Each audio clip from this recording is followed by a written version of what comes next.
My story started in India. I grew up in a town called Nagpur in the state of Maharashtra. And I picked up the guitar and I pretty much taught myself how to play, and then I went on to study classical guitar in India and then moved to London, England to study composition at the Royal College of Music, and from there that's when my career sort of started to take off. I studied film scoring and composition, so that was kind of my idea, where I would just start working for films and start scoring for films and also producing the films, soundtracks and the songs, which is the format that Bollywood films use.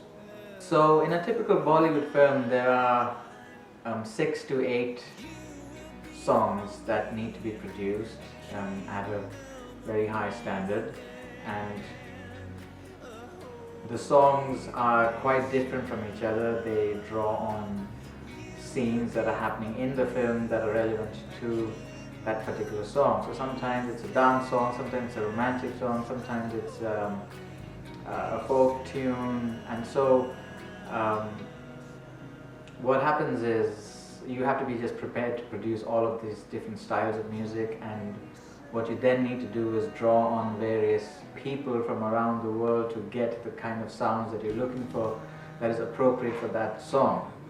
So that's what I've been doing for the last 10 years. I work with musicians from all over the world, from Eastern Europe, Central Europe, London. I work with orchestras all the time in London, recording at Abbey Road Studios and Air Studios.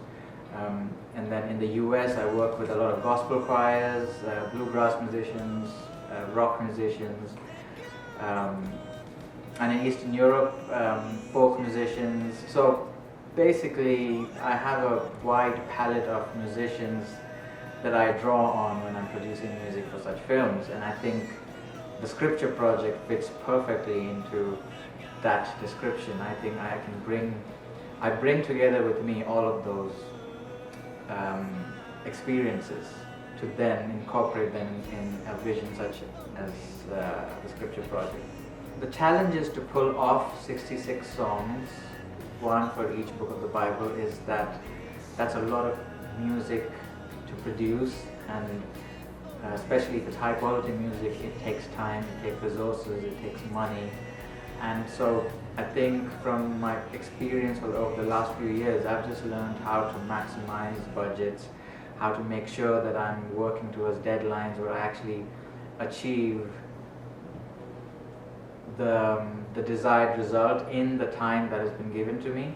So we all love music. We experience the power of music every day as we listen to it. And we know that Scripture is incredibly powerful. So my hope is for them both to meet in a powerful way that has a lasting impression on the person listening to the music and changes their lives.